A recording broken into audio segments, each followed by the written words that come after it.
Yes. So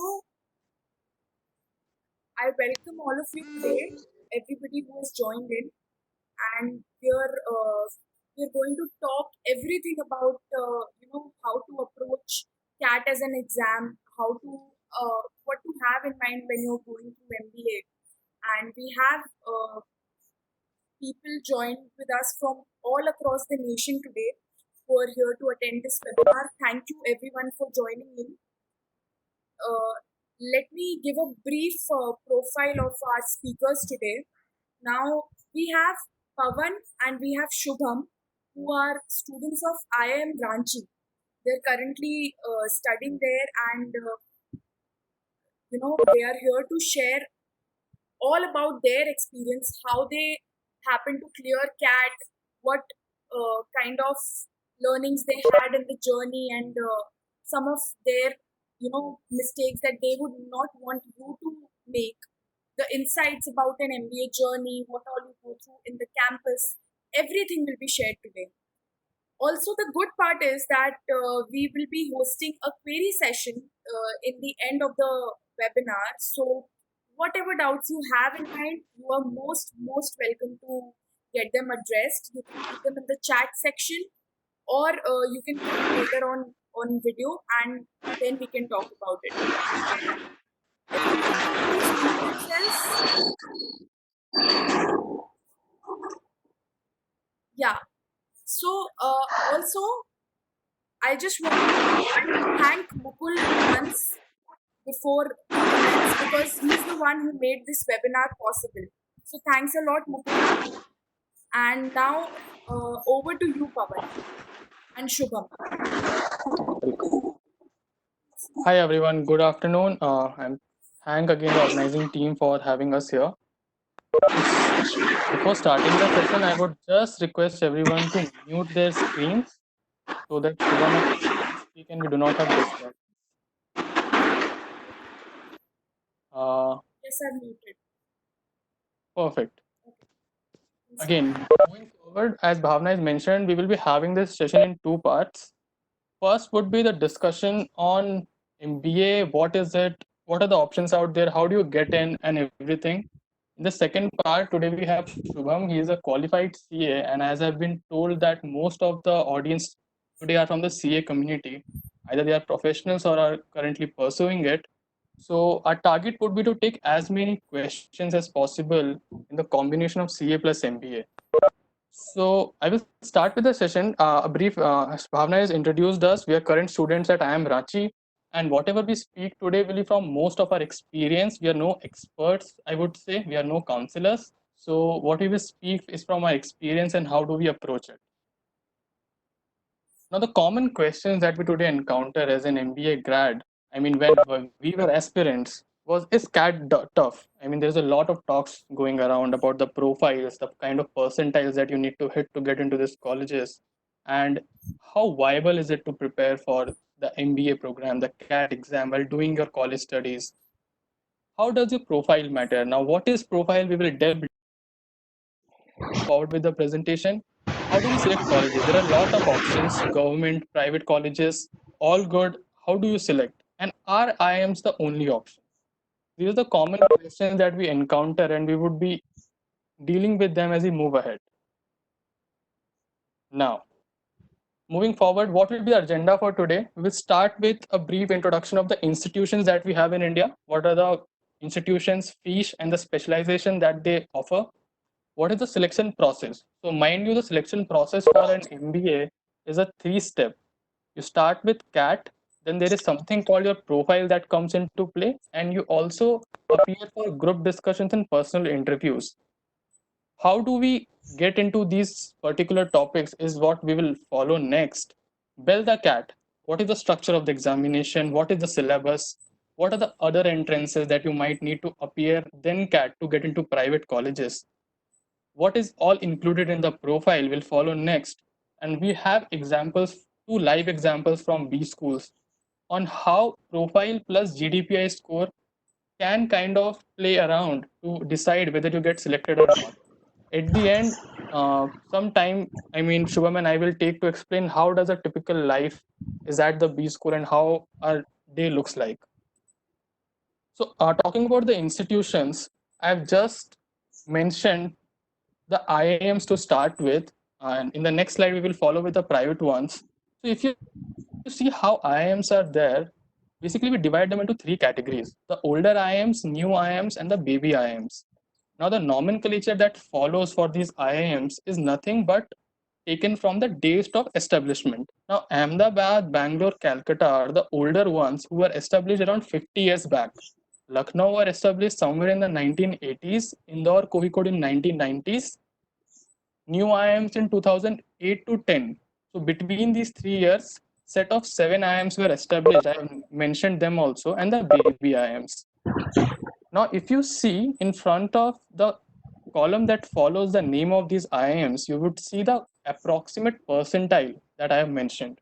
So ABC, Ahmedabad, Bangalore, Calcutta 99 plus, Lucknow 98 to 98.5 plus, Kozhikode 97 to 97.5 plus, Indore 96 to 97 plus, new IIMs that I've included Ranchi, Shillong, Trichy, Raipur, Rohtak, Kashipur, Udaipur will be 95 plus, and baby IIMs 90 plus.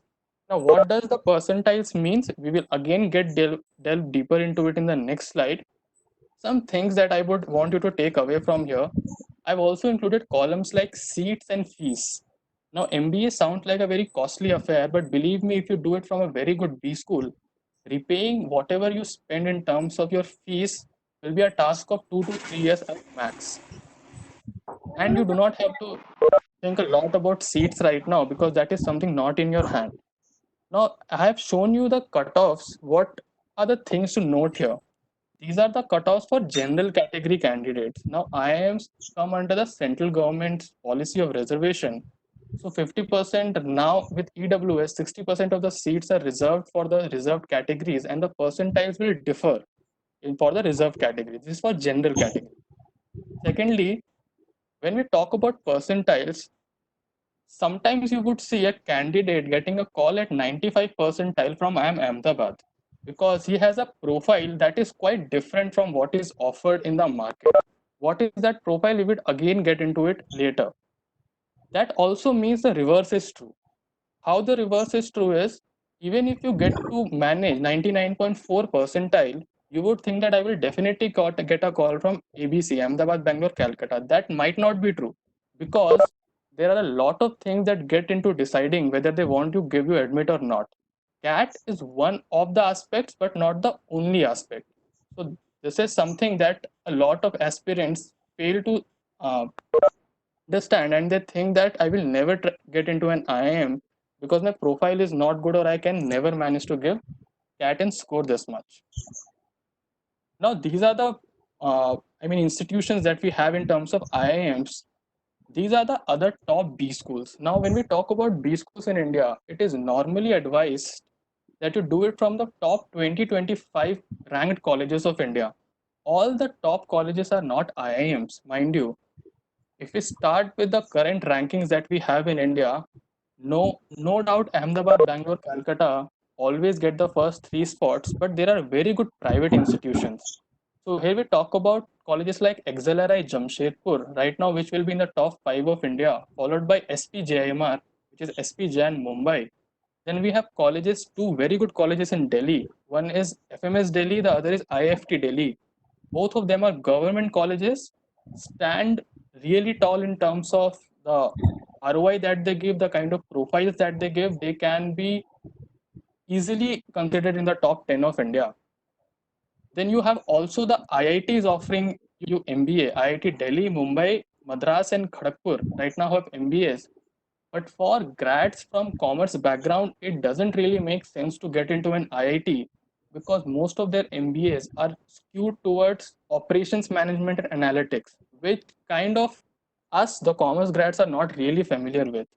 You also have very good private options like MDI, Gurgaon, NMIMS, SIBM. These are all colleges that we do not need to go in depth right now, but I have just mentioned the colleges other than the IIMs, which constitute the top 20 of India. Now, a lot of private colleges are highly ranked and outpass the current IIMs. So, right now, if I talk about the new IIMs, Ranchi is one of them that we are studying in. I would definitely say that colleges like FMS Delhi, IIFT Delhi, SPJIMR are above IIM-Ranchi right now. All of these colleges either accept CAT or they have their own entrance examinations. In the coming slides, we also deal with what are those examinations and how can you go about them. Now, the selection process timeline, once you have decided to take CAT, you join the college somewhere in the month of June and the process starts 1 year in advance. So, last Sunday of November is when the CAT is normally held. It's an computerized examination. You get your CAT results in terms of percentiles in the month of January. So if you see the second step, you get the month result in January. Apart from that, CAT, all the other examinations release their percentiles in the month of January. In the month of January and February, the colleges will combine your profile that you have submitted and your CAT score to give you a call for GDPI. They will invite you on their campuses or the stipulated venues where they would invite you for personal interviews and group discussions. In the third step, starting from February to April, usually your interviews, group discussions, statement of purpose, everything will come into play. This is kind of the second leg of your preparations and selection journey. After you are done with your interviews, group discussions, and everything, in the month of April and May, what the colleges will do is combine your first CAT, second, your profile, and third, your performance in the interviews to come up with a final shortlist. So, hope I'm clear here that the uh, it follows starts with CAT, combines your profile to give you a call for GDPI, that is group discussion personal interview. When they have your GDPI, they also combine that with your profile and your CAT to give a final shortlist. Now, how is the CAT structure? What is it there to study about? Shubham will take over. Well, hello everyone. I hope you're keeping safe and have been following whatever Pawan has been trying to cover until now. So, yeah, we talk about the CAT structure. So, at an elementary level, it's like 300 marks exam. It comprises three sections. So, the sections are quantitative aptitude, verbal ability, reading comprehension, and data interpretation and logical reasoning. So we have also listed out the major topics that are tested in CAT. So when it comes to quantitative aptitude, we have topics like number system, arithmetic, permutation, combination, probability, algebra, etc. So for commerce background students, I guess it should not be a major problem when it comes to quantitative aptitude because mostly people are comfortable with numbers when you are studying commerce and doing professional courses like CA or CFA or etc. other courses. Now VARC comprises the reading comprehension section. So it's a major part of the VARC section. Out of let's say 34 questions, around 24 questions would be from reading comprehension section. So for that, you need to have a good hold over your reading habits and comprehension habits. So next we come to the DI and LR section. This comprises 32 questions. So they test your data interpretation skills, how agile you are when it comes to interpreting data and coming out with a solution to a problem. So let us go into what is the reason why they want to test these three things when it comes to CAT. So when it comes to VARC, the main component is communication. You as a future manager of a multinational company or as a business leader need to have a strong hold over your communication because you need to solve problem on a day-to-day basis. You need to communicate the same. For that, it is essential that you need to have a good control over VARC section. Data interpretation, logical reasoning, again, it's about problem solving approach. For that, it is a best tool to test your problem solving abilities. And quantitative, obviously, you need to have a good hold over numbers. You need to understand the concepts of probability, permutation, combination, etc. So these are three major sections that are tested in CAT. So next, and one more important thing that for each correct answer you are offered a +3, and for each wrong answer you are offered a -1. So unlike other exams, this is something different that CAT has to offer. So next we answer some questions. Yeah, so this is something where I would request everyone to pay attention. So everyone must be encountering questions like when to start, how much time to put in. So before I go on to answer this, let us understand that CAT is a relative exam. So suppose if the question paper is tough, it means it is tough for everyone, not only for you, right? That is the concept of relativity. It's a relative exam. Your performance would be relative to another person's performance. That is why it is essential that you perform better compared to others in comparison to other exams wherein you are focused only on your performance. So this is something which is different from other exams as regards CAT. Next, it comes to what sources for to choose from. So there are a lot of brilliant books that you'll find on internet which caters to all the three sections. So there is, for example, R.S. Agarwal, which has a very elementary basic book for quantitative aptitudes. If you want to brush up your basics in maths, you can refer to that book. For VA and RC, you will find lots of books. For verbal ability, you can practice using Ray and Martin. And for data interpretation, logical reasoning, you will find lots of data sets on internet itself, like lots of question sets that are put forward by different coaching institutes and all. So coaching versus self, here again it's a subjective question, so it all depends on how comfortable you are with the concept. So for example, a person like me, I was comfortable with the basics in quantitative aptitude, and I also started reading at an early age. So for me, I thought that I can go for self preparation rather than going for a tuition. Similarly, for someone who feels he's not comfortable with the basics in maths, or maybe is not having a good control over the VARC section, he can join a tuition center.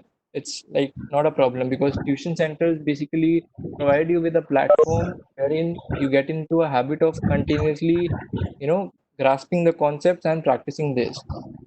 Now, next comes the most important part in your preparation strategy, that is the importance of mocks.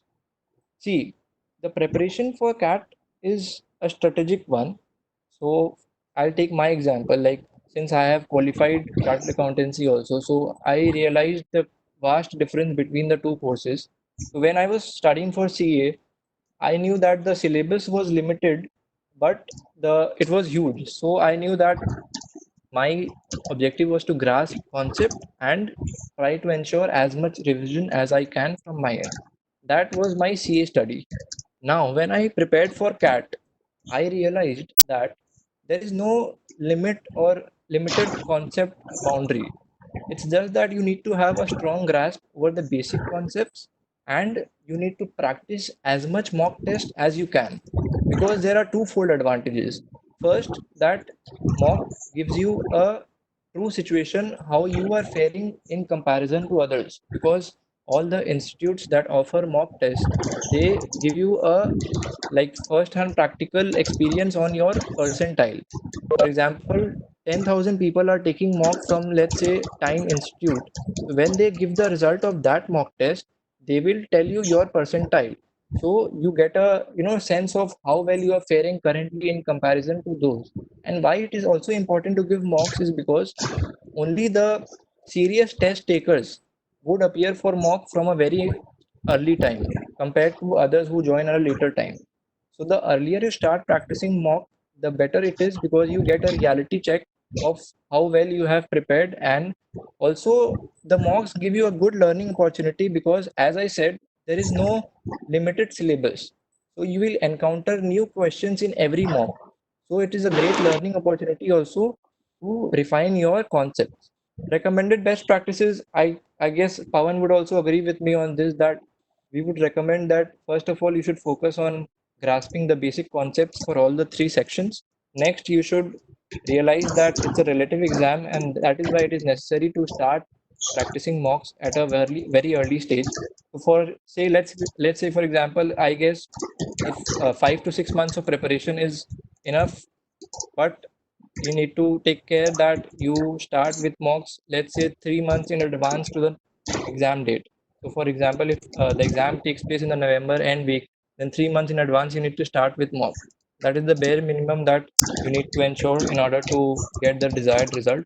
because mocks would also help you in gaining a lot of confidence on the day, because you need to realize it's not only a test of your concepts, it's a test of how well you can handle pressure, because it's a time management exam also.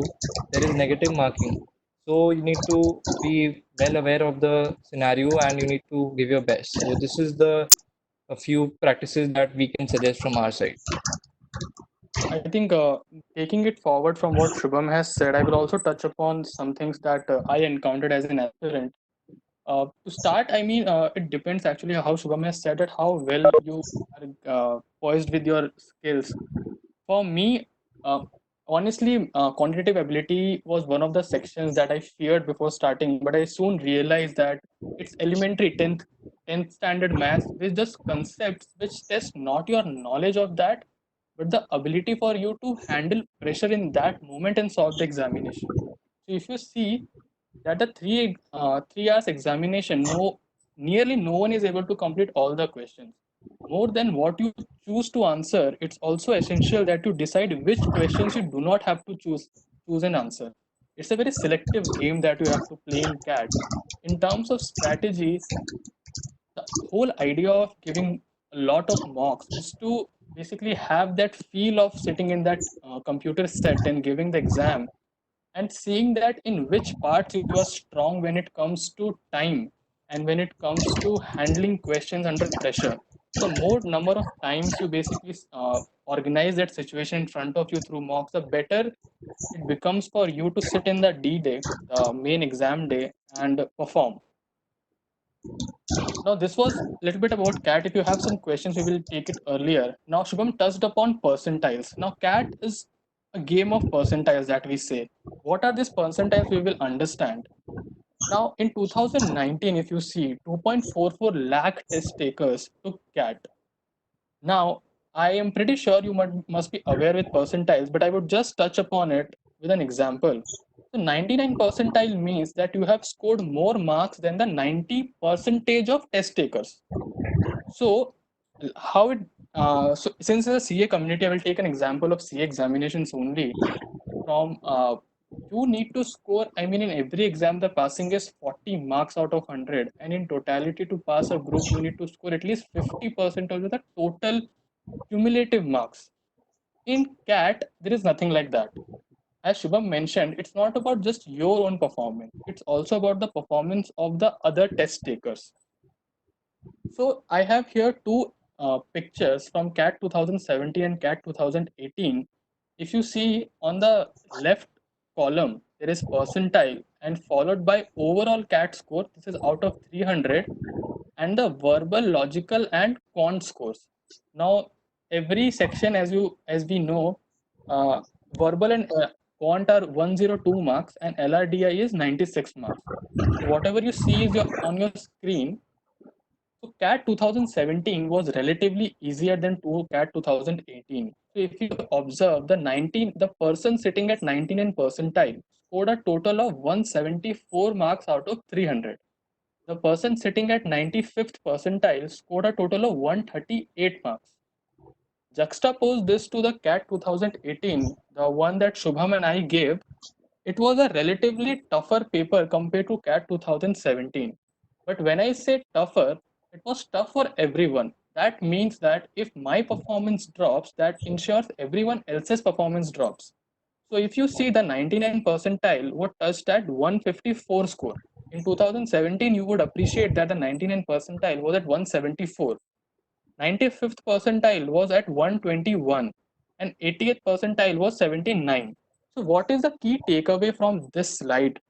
First, understand this is a percentile game, not a percentage game. You need to be better than everyone, not just your marks count. Secondly, depending upon the exam pattern and the structure of the exam in that year, the toughness that we speak about, these overall marks will change and the percentile fetched with those overall marks will also be changing. Now, similarly, like CA, where the overall marks as well as the individual subjects marks are counted, the percentiles that I showed you with the name of the institutions were the overall marks. So I am Ahmedabad for that matter would want 99 plus percentile. But IIM Ahmedabad would also say that in verbal, in LRDI, and in quant, you have to have a minimum of 80 percentile. So there are two kinds of percentile that you get. One is your overall percentile based on the total marks that you have, and one is the percentile that you get in the particular section. You would get a different percentile in verbal, you need to get a different percentile in LRDA, and similarly in quant. So usually the IIMs right now demand minimum of 80 percentile in every section, with the exceptions of a few. I think four or five IIMs have cut down that to 75 percentile. But given that your overall has to touch 98, 99 as we speak, it's always possible that a candidate is good at one section and not good at another. I will give you my example. In verbal ability, I had some 98.5, similar a score in LRDI, but my quant was lurking around 82 percentile, which was just above the minimum required. So as I've told you, I was not really good at quant, but my verbal and LRDI was really planned out well for me, and I could get a overall good percentile. Now, what are the other major entrances? So CAT is one common admission test that we talked about. I would say 85 to 90% of the MBA colleges in India would accept your CAT. But there are other exams also. First is that Xavier's aptitude test. It lets you get into two best institutions in India, that is XLRI and SPJIMR, SPJ in Mumbai that I talk about. Other than the CAT sections that we discussed already, that will introduce you with two more aspects. That would be decision making and general knowledge. The scoring, the marks, the structure of shortlisting, everything will remain same. Just the name of the exam is different. Second is IIFT, Indian Institute of Foreign Trade. They offer an MBA into international business. There are two institutes, IIFT Delhi and IIFT Kolkata. Now, other than the CAT syllabus, only GK, general knowledge, will be something that will be added. Then there comes SNAP, Symbiosis National Aptitude Test. This will give you the opportunity to get into all major Symbiosis affiliated colleges. Symbiosis right now has more than 15 MBA colleges, the major one being SIBM Pune and SCHMRD.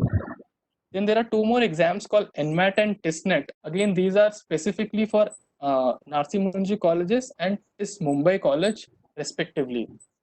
So the normal journey of an MBA candidate starts with CAT, that is the last week of November. Then comes IIFT in the first week of December, followed by SNAP, followed by ZAT, and test happens in the month of January. So ideally, you will be giving exams if you attempt all of these from November till the end of December or the first week of January. I'm I think I've cleared that part. Now comes the second most important part. First was CAT. Definitely, we spoke about the exam and how it is structured for you. There's a lot of talk about the profile. Now, even scoring a high percentile doesn't give you a call sometimes, and even at a low percentile, you get a call. All of that is played out by your profile. Now, profile consists roughly of six things. First is your graduation, class 10th and class 12th scores. Now, it's a history that you have done, you are already past that, but unfortunately, and for some candidates, for their fortune, a lot of B schools, I mean, I think almost all of them will have some weightage for your class 10th, 12th, and graduation marks. Also, MBA is a course which not only invites freshers, but it is mostly built for working professionals, people who have experience. So, in case you have a work experience of full time working, you would get extra weightage for that. Academic and gender diversity. Now, CAT till 2012-13 was an examination predominantly cleared by engineers. And you would know the reason, very simple reason is because they have a very good ability to, uh, I would say, tackle maths and data interpretation. But it was decided that IIMs need to introduce what is called academic diversity. So any candidate who is a non-engineer, mind you, non-engineer, a commerce grad come into that category, get an extra weightage. Also gender diversity. Candidates who are non-male, that includes female as well as transgenders and other sexual preferences, they would get into gender diversity. They would also get marks extra than the male candidate. Now, professional course. You might think that doing a professional course and then jumping into an MBA would mean that my professional course would not be of use. But the MBA schools, the B schools, IIMs, as well as the private, want certain profiles. People with professional degrees like CA, CS, CFA, CMA are preferred more from candidates who do not have these courses. Then there are two things which usually you would a lot of us, I mean, do not pay a lot of attention on, but the colleges do. That is their point of responsibility. Now, a lot of students really do good in their college and their schools in terms of holding position of responsibility. This could be as small as being the house captain, the school captain of your respective schools. It could go till managing big social events in your college, uh, maybe being the coordinator for certain types of clubs, your internship, the articleship that you are doing in CA. If you are a college graduate, you might encounter some internships. You have worked with an NGO. What are the awards that you have gotten? This could include your merit awards. This could have your professional awards, any special hobby that you have, sports award, the projects and initiatives undertaken. Now, how Bhavna has taken this initiative of getting together the community and getting them to understand about alternative careers. If Bhavna applies to a B school will be really happy to see such person who has taken leadership in her previous life and has showcased that she is someone who can become a business leader and not just someone who can just do well in academics. So a lot of emphasis is given towards these aspects also. The sixth are your hobbies and co-curricular activities. There are people who are national in sports. There are people who do really well in dance, singing. Some people paint. Some people do photography. Now, these are all aspects that a general average Indian student doesn't have to offer to a B school. B school is a place where they want diversity, peer learning is foremost, and as many diverse backgrounds as we can offer, the better it is for the candidate. So they also give weightage to hobbies and co-curriculars. Now it's a very complex nature of how these structures play around. So what I have done is I have taken two examples. One is I am Bangalore and one is my alma mater, I am Ranchi. Our approach would be to let you understand and how your selection process might get impacted. So let's take an hypothetical example. You score a 98 percentile in CAT. How IIM Bangalore will decide whether it will have you in their campus or not is that if you see IIM Bangalore will consider your 10th, 12th and graduation marks, which will make up to 25% of the total weightage. Now imagine this weightage as your final component for selection. Out of 100, they would say for Pawan, we would say 5 marks for class 10th, 10 marks for class 12th, and 10 marks for graduation. That's how they come up with a number of 25. If you will observe, I have said that CAT is only 25%. Now, all the preparations that you have done and you have scored a 98, 99 percentile, I am Bangalore would say, okay, done, good, but only 25% weightage I can give you out of your 100. Now, interview. If you see, interview matters a lot. 30% interview. Now, profile that you have on your resume will speak out in your interview. You will have a lengthy interview of 45, 50 minutes on an average. And the idea of that interview would be to judge you as a person, just not your academic profile. So you matter a lot. I mean, this interview will be a reflection of who you are, what do you want from an MBA, how focused you are as an individual, just not in academics, but in general, in leadership in your life. How much do you take a lot of things seriously? It's a well poised interview which judges on your academic skills as well as your social skills. Communication is paramount here. So IIM Bangalore gives 30% weightage to that. Work experience is around 10%, so not a very big advantage. Mind you, there is no academic and final, no diversity points in academics or gender in IIM Bangalore. So I talked about, so if you recall the slide before, I talked about how academic and gender diversity might play a role. But IIM Bangalore, if you see in the fifth point that I mentioned here, will not account for that. Juxtaposing to IIM Ranchi, Shubham will take over and explain his journey and would be able to tell you how IIM-Ranchi's selection process panned out. Yeah, so Pawan spoke about the selection criteria at IIM Bangalore. So let us talk about our alma mater's final selection process. So we are just trying to take this example to help you understand how different things matter in different colleges. So in contrast to IIM Bangalore, we'll all notice that academic diversity and gender diversity does have an edge.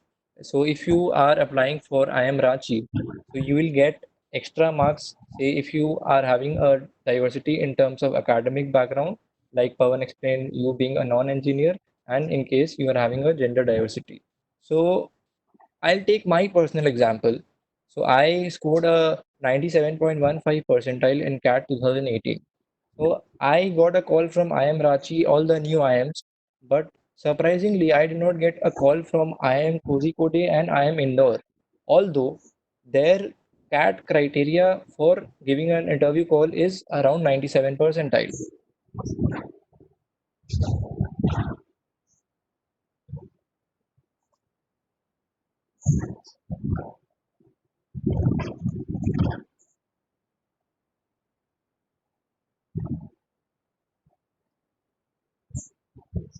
Score which was above their threshold criteria. Another example we can take is that of my friend in IIM Ranchi. So she at 95.2 percentile got a call from IIM Indore, but I having a 97.15 percentile did not get a call from Indore. So we see that different colleges have different criteria when it comes to giving a call and also in final selection. I would also touch upon this point. So I remember from my college in undergraduation, there was a female candidate who was pursuing her bachelor's in psychology honors. She had a 91 percentile, and quite surprising to everyone, she cleared IIM Ahmedabad. Now, IIM Ahmedabad usually will not give you a call below 98, 99, but she converted at 91. I have also one of my friends who is in MBBS is in right now I am Kozhikode at 94 percentile. Now a doctor doing an MBA is not something that come across usually. So again the profile matter. So to sum up our discussion of CAT profile and GDPI performance is that yes, CAT is a very important part of your preparation. It will matter. It will give you the threshold for getting calls, but it is not everything. Your profile will matter. In profile, something is past. I mean, in terms of your 10th, 12th graduation, things have gone. What you have in your hand is the work experience. What you have in your hand are the capabilities as a person that you can reflect in your POR, point of responsibilities, initiatives, things that a normal average Indian student doesn't do. That will be a quite attraction for these B schools. Combining these two, your performance at the end of the day in your group discussions and personal interviews will matter on a very substantial basis. So it is really important to know in general what is happening in our country. You should have views about the political scenario, business scenario. You should be quite aware of what is happening in the world. Also, you have to be very clear with why do you want to an MBA. These interviews generally are pointed towards knowing if this candidate wants to do an MBA or is just for some monetary benefits that he's looking MBA for. It's quite good to have a strong understanding of yourself before appearing in these interviews. Again, in terms of preparations for these interviews, whatever medium you choose to prepare CAT for, I mean, if it is personal, you will also get a lot of advice from people over internet on how to prepare for these interviews. But if you choose to join in institutions like Time, IMS, Career Launcher, they have these facilities where they would do practice sessions of your interviews as well as mock GD, which can help you convert. So three elements that we talked about.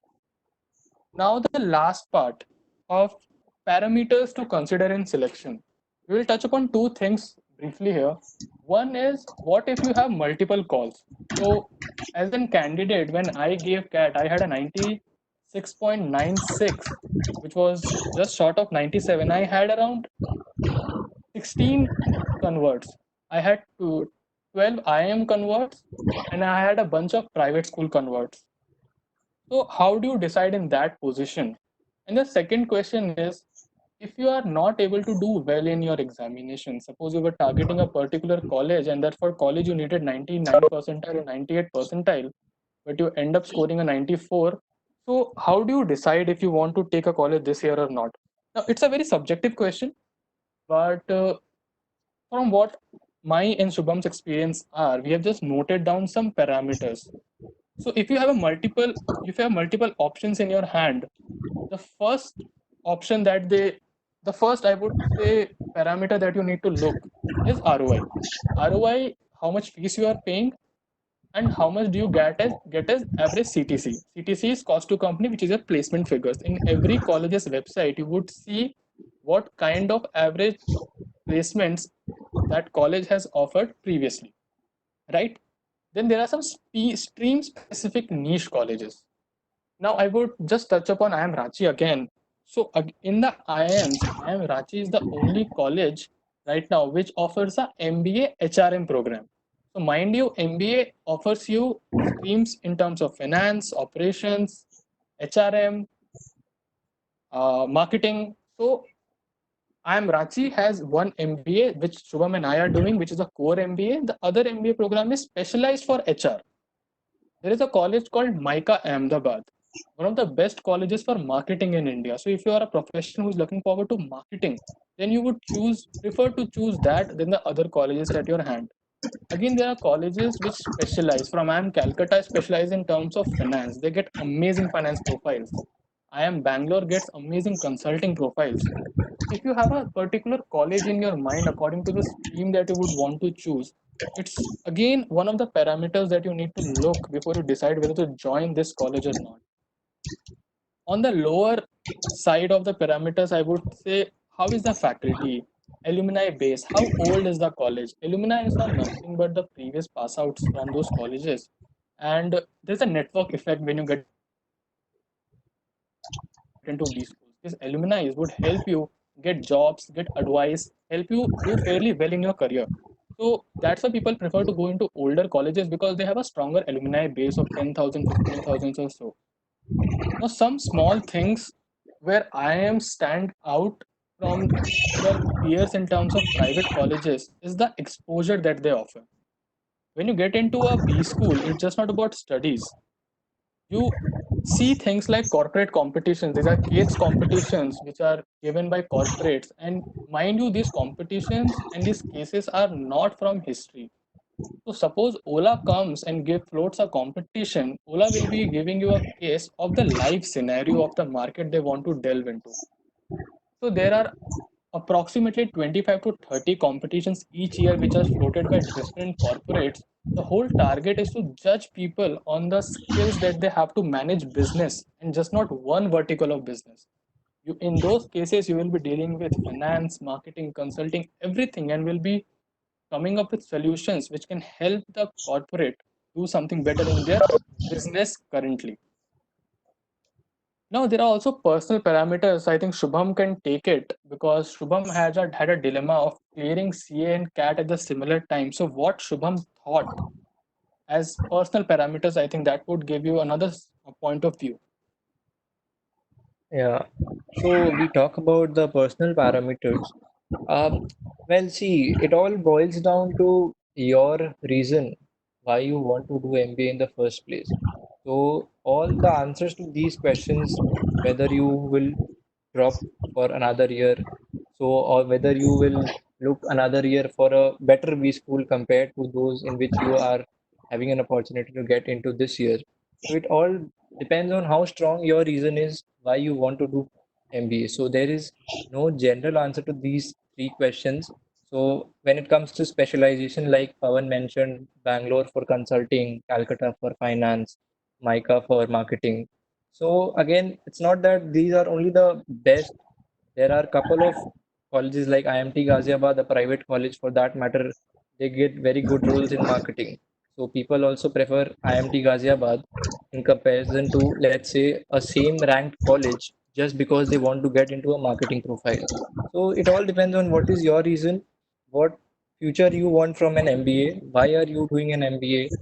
What opportunity cost is a important parameter I believe that you should consider. Because in my case, I graduated, like I cleared my CA professional, and at the same time I got admission into a B school. So I believe I was lucky. But let's suppose if I might not have gotten this that year, then I would have gone for a job immediately after CA. And I never know whether I would have gotten the same percentile the next year. I would have gotten less or more. So a lot of things matter. It all depends on personal confidence, your reason for doing MBA, and what is the timeline you want to devote to it. That's from my side, I believe. Now, talking about life at B school, we just thought that we will give you a quick snapshot of how it is to get into a B school. So, you are bogged down with subjects. I mean, in the first year, you study somewhere around 25 to 30 subjects. These are different subjects that you have not encountered in your life, from finance, marketing, HRM, organizational behavior. The idea is to give you a holistic point of view of all the business. Academics in reality play a not a very considerable part in MBA. There are other things like you do not study so much from your faculty that you do from your peers. That's why the B schools ensure that they get the best of the minds of the country, because the most of the learning happens out of the classroom in your hostels. You stay awake till 4 a.m., 5 a.m. solving a case that a professor told you to do, and you need to present the analysis of your views on the case the next day in the classroom. It's an exciting world out there. I mean, international exposure is there. You would be working in a lot of clubs and committees. These are student run initiatives in every college that take ahead the interests of students. There would be a marketing club, there would be a finance club, consulting club, a lot of these clubs, a lot of committees. All of this will be, I mean, what I say is fit in 2 years. You think that 2 years is not a lot to experience everything. The experience is gratifying. Bhavna asked me, I remember that also answer, is it really worth going through all the pain, preparing, and doing everything? My answer to that is, if you think that MBA is something that would give you a professional, I mean, kickstart, or if not a kickstart, even you can upgrade your professional career. After you enter the B school, believe me, there will be a lot of surprises waiting for you, which will enhance your journey. It is just not the final placement that you get from the college, it is just not the academics that you do in the college. There are a lot of things. I mean, if you just go read some blogs of MBA graduates, there are very good websites like Inside IIM is one of them, which publishes stories from inside the campus. You would realize that so much goes on inside, and it's a gratifying experience when you pass out from a B school.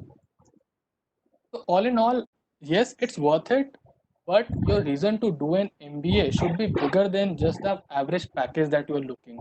It should be bigger than the profile that you are looking. You should have an holistic point of view. You should consult the students who are studying right now, the alumni who have passed out, the people who are in this. I mean, the career counseling that these institutions like Time and Career Launcher offer in terms of coaching. To give and read about it. I mean, before getting into it, just know why you are there.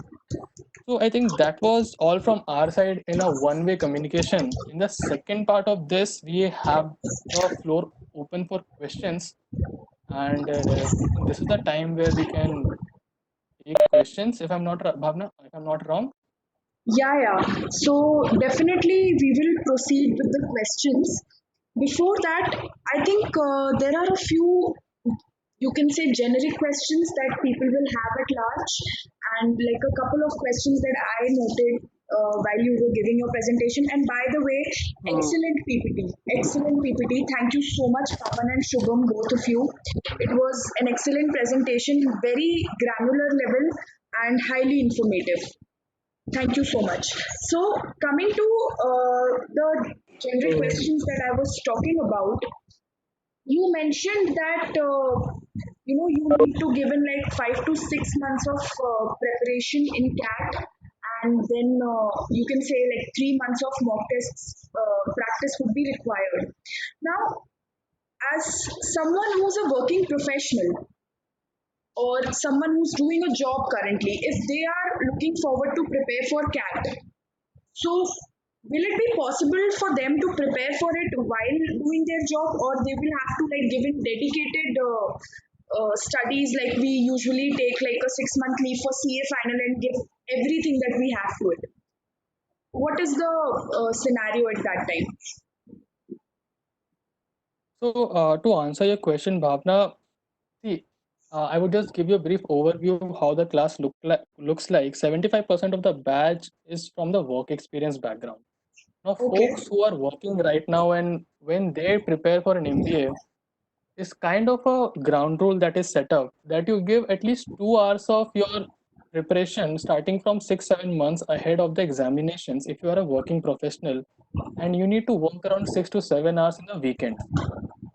No doubt this is an examination which would demand your time, and always, more often than not, we see working professionals doing it along with their jobs, but the task is a little bit tougher, I would say. Also, you have these coaching institutes which specializedly offer weekend classes for working professionals so that they can, I mean, manage to study. Yes, you can take a break. Again, taking a break is when you have in your mind that this is the year I have to join MBA. I mean, there is no way that I can leave this year. Otherwise, what people do is the first year usually they give CAT to understand, get a feel of it. Then they work for another year because work experience always helps you. I mean, you get extra marks for working 2 or 3 years. So usually they take one one attempt in the last year of their graduation. Moving forward, they take multiple attempts till the time they reach their goal. Personally, if you think you are prepared already for this examination, and then just a mock test before 3 months, 4 months should do for the exam. But in case you think that this is the year that I have to get into and I cannot study while working, it's always advisable to take a break of 3 4 months. Again, a very subjective question. It would depend on how many times you have attempted the examination, how comfortable are you with the current level of your studies. Okay. Okay, makes sense. Makes a lot of sense. Yes. Now, I want to ask both of you like a question that what are you specializing in your MBA? And I mean, as a person from a finance background, as a commerce grad, or as a person who's done some professional course, CA, CS, CWA, CMA, CFA, whatever. So, what should we look forward to when it comes to selecting the subject of our specialization? Is only the finance field open for us, or we could choose like anything? And what are the major factors that we will consider while deciding that subject? Yeah, so when it comes to specialization, there is no mandate that if you are having a finance background, you need to specialize in finance only. It's openly like it's open to the student completely. So there are four major specializations that are offered: finance, marketing, and operations, and then HR. And also we have the strategy and consulting. So there are two options. You can maybe major in finance alongside any other domain, be it like for me, I am majoring in finance and operations because of my particular interest. Similarly, someone who would want to have like exposure to a sales and marketing world, he can specialize in finance and sales and marketing. Or on the contrary, there is also an option that you can do a general management. What is a general management? You are not say specializing in any domain, but you are studying subjects in all domain, across all domains: finance, strategy, operations, marketing. So that is the scenario. So there is no hard and fast rule that you coming from a finance background has to specialize in finance. It completely depends on the individual what his interests are. While studying the first year of MBA, when you are studying all the subjects, all of the students are studying all subjects. So that is when you can decide that if you had a particular inclination towards any particular subject, then you can go and specialize in that in the second year. For me, I have finance, marketing as my two majors, and I have strategy as my minor. So my interest, it started with finance. Very frankly, I'm a case where I shifted from finance to marketing. I started with finance because all my life I studied finance. Coming to a B school, I realized marketing is a beautiful world out there which can explode, and it could suit someone like me. I would quote one example. Last year, the batch topper, she's a qualified CA, but she completed her majors in HRM. He is a graduate who is a CA, worked in Deloitte for 2 years or so as a audit in the tax or audit department. Then she joined the HRM program and she topped our batch. So we have seen people changing all of their career path when it comes to specializations, because that's why one of the reasons people do MBA. I mean, you need to change what point of career right now you are in and you want to explore something else. Right. Yes, perfect. So a lot of people actually have that kind of stereotype in mind when it comes to changing their career paths. That okay, I've given 5 years into a professional degree, and now all of a sudden, is it possible for me to make that change if I'm not happy in a certain role or a certain job? So I think you beautifully covered that. Thank you. I think now we can go forward with the questions that everybody has. So So, Bhavna, what I will do is on the chat section, I see some questions.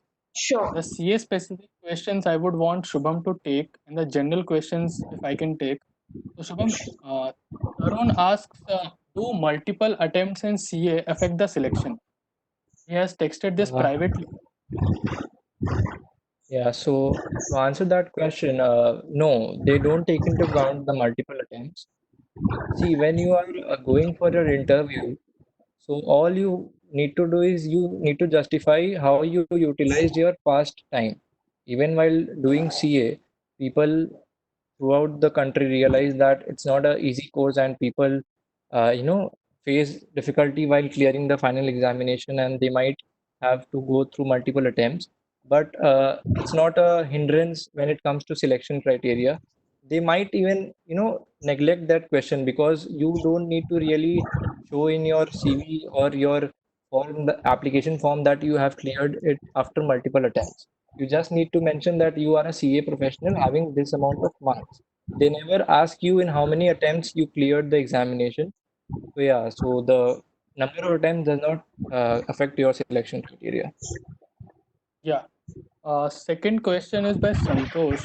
Do they recognize bachelor's and master's degree with IGNOU? Yes, they do. Yes. We have seen profiles of especially people who are CA, qualified CAs who have completed their graduation as well as sometimes masters MCOM from IGNOU. So yes, that is allowed. Again, we have a similar question. Multiple attempts are allowed or not? I think Shubham has answered that well. Is there any foreign quota? Now, talking about foreign quota, IIM's 2 years course, we have not seen any foreign quota. But I remember the PGPX courses of Ahmedabad, Bangalore, Calcutta. I have seen foreign students quota. So right now in the 2 years MBA, right now I have not come across any policy in terms of IIMs at least to say that they have special quota for foreign students. Some of the private institutions, like one of the major private institutions, SIBM Pune, again a top 15 college in India, has a foreign student quota, but again it's private. When we talk about a PGPX, that is a 1 year MBA program for working professionals, since it is not taken through CAT, it is taken through a GMAT process for foreigners. They do have a foreign quota there as well. Is it preferable to join and gain WorkX after clearing CA for a year or two, or join directly after clearing? I think Shubham, you can take this from Ashish Sharma. Yeah. So hi Ashish. Again, yeah, for to answer this question, I feel it's a very subjective question.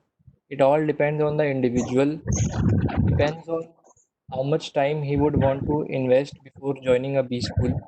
So if I take my case, like I mentioned, mostly after you qualify CA, in most cases you land up with a job in the tax and audit department because you have done your articleship in that domain in the past 2 3 years. So chances are that you will continue with that department only in the full-time job. So for me, I was not interested in that. So for me, it was an easy decision to immediately join a B school after qualifying for CA. On the contrary, there are people who work after qualifying for CA, and then I believe out of maybe disgust towards their work, out of maybe they are not too happy with their work, they go for MBA. That is their reason to do MBA.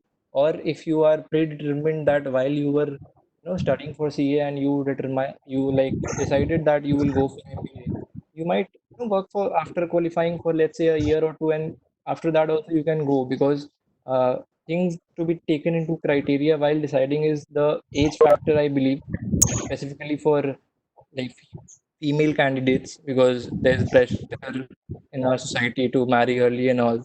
So for female candidates, it is like a tough decision to decide whether to go for MBA after doing a job after qualifying. Whereas for male candidates, I don't believe it is much of a problem. You can definitely work because it's always advantageous, like Pawan mentioned during the PPT, that you get extra mark. And also, you can find a scenario inside the B school where the solution demands a direct approach of what you have been working while you were working after CA. So, yeah, it all depends on individual, and you can take a decision taking into account all personal parameters that bothers you. Yeah. Next question is work experience a mandatory requirement for B schools? Vaibhav, no, it is not a mandatory requirement. Both Shubham and I, we do not have prior work experience, but work experience is preferred. So in the profile section that I mentioned, you get extra marks for work experience. And if you browse through all the colleges in India, you would see certain colleges. I would quote SPJIM or SP Jan in India, one of the top B schools in India. It is a very high percentage of students who have prior work experience. So it's a philosophy that the school is built upon, that they would want people who have already worked in the market. So it's not mandatory. It's preferred. If you want to work, you can. It is always advisable to work. Gives you extra marks. Gives you a better perspective of the corporate life before joining in MBA. Shivam, if you can take Santosh's question. Yeah. So let me just read the question for everyone. For a qualified chartered accountant, it seems a bit difficult to go for MBA. Expectation from the family is very high and forces us to go for the job instead of start preparing for CAT and other sets of skills. How have you been convinced? How have you been convinced? I believe he's asking how have I been managed to convince my parents? Cost is too huge, especially to those having weak financial condition. Is there any scholarship schemes targeted to such people? So yeah, to answer the first question, how have I been able to manage convince my parents? So I believe I have been very lucky when it comes to this regard because for me there has never been any pressure from my family regarding what course in life I have to take up as a career or whatever. So I have been very lucky on that regard, and my parents, in fact, were happy only that I am going for a higher professional. After qualifying for CA, I am going for a MBA because they also believe that it would add greatly to my personality. And as far as learning is concerned, and given that I believe the kind of inclusive learning that MBA offers, no other course offers. So that is the thing that how I have been able to convince my parents because I did not have to convince. They were convinced freehand only. I just had to state my ambitions. So coming to the cost part, I believe that yeah, see nowadays 90% of the B school candidates fund their education through a bank loan. And educational loan, if you are doing it from the top 25 to 30 B schools, the banks are readily manageable. It's very easy to convince the banks to give you a loan because they also know that if you are passing out after 2 years from a good B school, you will definitely get a good job in hand and you will be able to meet the interest and principal requirements. So when it comes to loans, then 90% of students take loans. Then there are obviously 10% who are financially strong, having a financial background, and are able to meet their funding requirements. And when it comes to scholarship schemes, uh, as such, there are no scholarship schemes for most B schools because when it comes to their criteria, they have already, laid out the path for candidates from different backgrounds, be it general category candidates or other scheduled caste or OBC candidates. So they have already offered that much leeway to candidates who are not that sufficiently backed from their financial background or whatever. There are no scholarship schemes as such. And in case there is any specific scheme which any bank offers, that I'm not aware of, because maybe there are certain banks that offer in terms of loans. But yeah, as far as the institutes are concerned, they don't have a scholarship scheme in offer. Yeah, I will just I add would on to just, that. I mean, yeah, yeah, please go yeah, on. in terms of Pawan. cost, I mean, all the IIMs, they would have tie-ups with all the PSUs, private sector banks. So you would get interest rate lowest in the market, like 8%, 8.12%. That's pretty much that you have to pay. And do not think about cost as one of the big parameters, I would say, because you would pay it. I mean, believe me, it would not take you more than 5 years at max if you are doing it from a very good B school that said top 25 of India. So in that case, cost will not be an issue. Your ambitions and your the professional career that you're looking after MBA matters more. Yeah, Bhavna, you had a question. No, actually, I just wanted to add to this point that both of you mentioned. Santosh, when it comes to funding your education, I covered this in my earlier presentation that we did on MBA, analyzing the cost benefit. Just making that analysis. I just want to mention here that see, if you've already qualified chartered accountancy, up CA already, and you are now deciding to go for an MBA, and we covered in those slides that doing an MBA from like not the top B schools, it's not worth it. So I'm assuming that you will go for a top B school. If you're a CA and you go to a top B school, banks are more than willing to fund your education. Plus, if you see the ROI on that, I mean the costs that you are putting in, the amount you're investing in your 2 years of education in an MBA, and the kind of packages that you get. The packages will, in maximum cases, in 9 out of 10 cases, will be higher than the cost that you've incurred. So you will be able to recover your cost in the first 2 years itself. So of course it depends on your the management that you do, how in what time you repay the loan. But we also did a you can say survey kind of, and we realized that banks usually don't charge or don't ask for a collateral for a loan up to 20 lakhs if you are doing an MBA from a top B school. So I just want to assure you and reassure you, so that you can reassure your parents for that going for an MBA from a top B school will pay off, and funding it won't be a problem because CA plus MBA will be a good enough tag, and banks will be more than welcoming you for funding it. That's it. Yeah, we can take the next question. Yeah. So what if a chartered accountant doesn't have a graduation degree? I think it will be an issue because how the guidelines are panned out is that minimum of graduation in any of the streams is the eligibility criteria. So in terms of commerce, it becomes a 3-year course. In terms of engineering, it becomes a 4-year course. So CA is a professional degree, if I'm not wrong. It's not I think a UG degree, and it's not an undergraduate degree. So for a B school, as you would appreciate, it's an MBA, Masters of Business Administration. So for a master's degree, you need to have a bachelor's degree. So I would uh, say from whatever I know, I don't think without a degree, undergraduate degree, you can do it. Okay. What will happen to a CA without a graduation? I think we have answered that. Is it preferable to go for job X after CA finals or prepare for CAT? I mean, Shubham has kind of answered the question. Shubham, you want to add something to it? No, I guess it's very similar to the question that was asked previously, and again the answer would remain the same, that it all depends on the individual ambitions, and work X is definitely an advantage, and it all comes down to the personal parameters. Yeah, next we have Mohammed. Mohammed has sent this privately. I will just read aloud the question. How can one fund their education in terms of higher fees? 15-20 lakh is a big financial commitment and may affect a lot of families with a few breadwinners. Mohammed, I understand.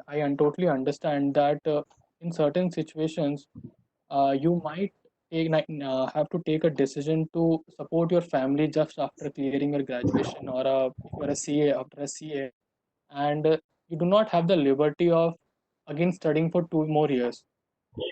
Very honestly, again, it's a very personal question, and it's a question that you and your family need to answer together. And there is no one fit solution for all. Again, I would say that yes, it's a bit commitment. Sourcing that commitment won't be an issue if you are asking that part, because sourcing those 15-20 lakhs will never be an issue. I can assure you if you're in a top B school. But on the other side, if you ask me, how can it affect the families and how would your decision be based on that? A very personal question, Mohammed. I think you have to talk to, I think, your family if they have that liberty of having you study 2 years more. Nothing much I can add very honestly on that. Sourcing won't be an issue, but the family question, I think it's best answered by the family. Next question is it mandatory to have a bachelor's degree if you have a qualified CA? Yes. Do article period counts in work-ex? No. Articleships, internships are not counted as full-time work experience. They are counted as your training period. So for doctors, it becomes an internship after MBBS. For engineers, it's the training 6 months period at the end of 4 years of graduation. For CA, it becomes articleship. So no. Even if you have a family business while doing your bachelor's, you cannot show that family business as in WorkX. WorkX will only be counted after you have completed your professional degree or your bachelor's degree. Next, we have if a candidate has less than 55% in graduation, I think they do not allow you. I am not sure, but most of the IIMs have this policy that minimum of 50% is needed in the graduation degree, the undergraduation degree. Even if you have a stellar 10th and 12th, if you have less than 55 percentage in graduation, I think it's an issue. I think you are not eligible for a lot of colleges. Again, this would depend on the policy of every college because every college has laid down their own policy. I have seen candidates who have scored less than 55 and get into private schools. But very honestly, in IIMs and the top B schools, I do not have, I think I have not encountered people with less than 55% in undergraduation. When one can break even the cost associated with MBA? Usually, I would say if you look at the ROI before joining that B school, you would get a hang of the average package that you would be getting out of that school. So you can decide taking that parameter. Always there can be scenarios like right now COVID. So what the B schools posted last year as their average packages, it is highly likely that this year the packages will go down because the market is down. So it's fine. I mean, cost usually it takes at most 5 years. At most 5 years. Usually it can be paid off in 2 to 3 years also. It all depends upon how you perform getting into that B school. If suppose today an IIM says that 18 lakhs is the average placement, but if you do not study in that college and if you do not do well in your academics and placements, and if you get a job of 10, 12 lakh, then you might need additional years. Otherwise, if you do really well, if you get a 25, 30 lakh a job, then it would be something of a task of 6 months or 1 year for you. So again, it depends on the college that you are selecting, the ROI that you are looking for, and how well you do in your. Next question is: I have heard that getting into ABC, a student needs to be a rank holder and also top plus in their school and graduation. Again, need not be the case always. I mean, you need not be a rank holder always, but certain weightage will be given to your academics. So 90 plus that you have scored. So how it happens is it's a 5. When I say 5 marks for suppose class 10th, it's a graded component.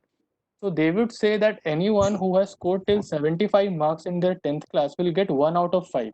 If you score till 80 marks, you get 2 out of 5. 85 marks would get 3 out of 5. 90 would get 4 out of 5. And if you have a 90 plus score, then you get 5 out of 5. So what happens is if you have a suppose for in my example, I have a 95 10th, 95 12th. So I could manage 5 out of 5 in both the components. That doesn't really mean that I topped my class or really I topped my graduation or something. But it's just that in the parameter that they have decided for their graded component, I am able to achieve the highest component. So to answer that, no, you do not be a rank holder. You also do not have all the scores above 90. But if you have scores above 90, again going back to that question of weightages that I showed you for IIM Bangalore for that example, it will all depend on the school. IIM Calcutta, for that matter, I know they do not give so much weightage to your previous scores. IIM Calcutta is a safe haven for engineers. It is said that when engineers who have not scored really well in 12th, AB will say no to them, but IIM Calcutta and IIM Lucknow for that matter accept them. Yes, so that is to answer your question. What is the percentile required to get into a new IIMs? It was 95 percentile last year when Shubham and I joined. This year I have not reviewed it. I think it would not have changed much. It would be 95 to 96 again. That is for general candidates again. So yeah, Shubham, if you can take the next question.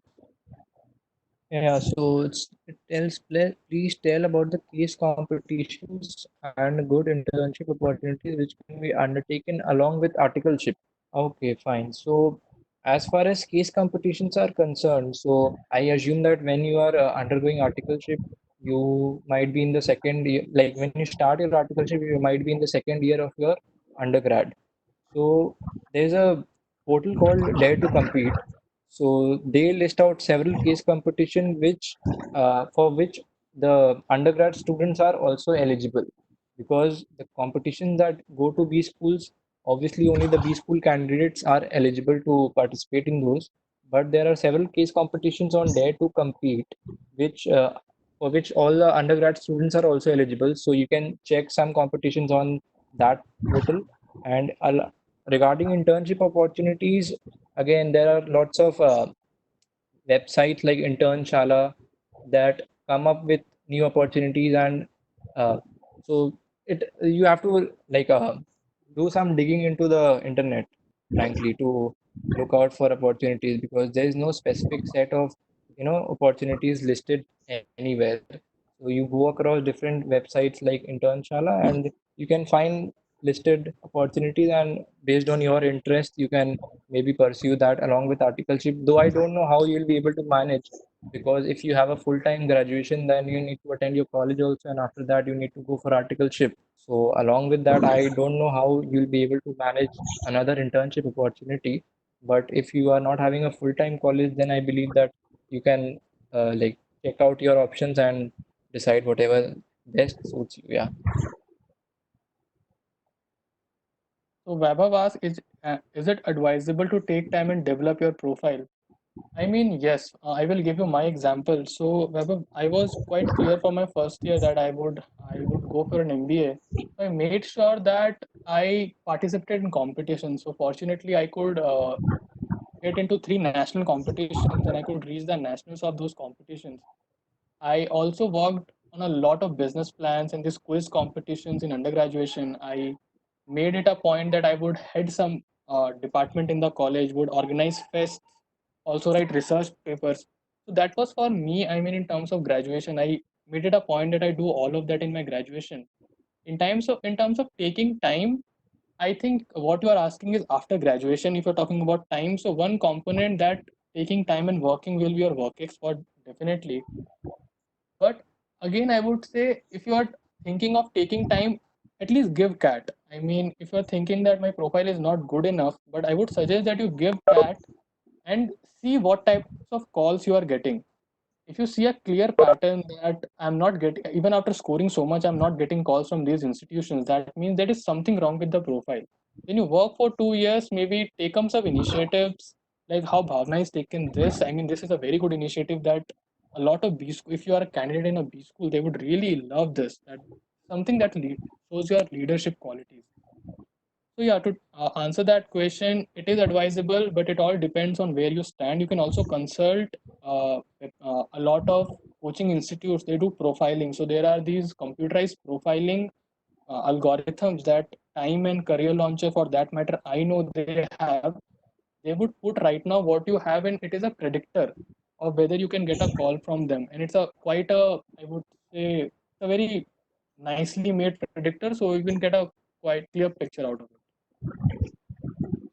Next, I have a question privately that I do not have good academics in graduation. So if I'm thinking to get it increase from IGNO with my CA articleship, so it will help or not. Also, I'm thinking to give CAT after 2 years of job experience. To answer your first question, I mean, what is not good for you in terms of academics in undergraduation might be good enough, I would say. You never know whether you're what you are thinking right now not good is good or not. Doing a double graduation again from IGNO, I would say for this question, you better consult a coaching institute or someone who is into the admissions part of it. I mean, who consults for admission, because this is a very niche question. Frankly, when I was preparing and even B school, I have not come across profiles who have done similar graduation from two different universities just to push their marks. Rather, I would appreciate that your marks in undergraduation will make up most at most 5 or 10% of the component. It is advisable not to give attempt your undergraduation again and go through the pain process. Rather, use that time to develop skills. I mean, the time that you would use to do the graduation again, use that to develop skills like analytics, better communication, do data analysis. I mean, things that could give you a real edge in terms of your profile, just other than the graduation. 2 years of job experience perfectly well. If it suits you, it will give you an edge over other candidates. So have I would say yes, it's a good thing if you have 2 years of job experience and if you are ready for it. Again, the next question is similar to what we have asked, what we have answered. Can an introvert survive an MBA life? Tell me, yes, I am. I am surviving MBA. How it goes in B school is that you have three S to manage.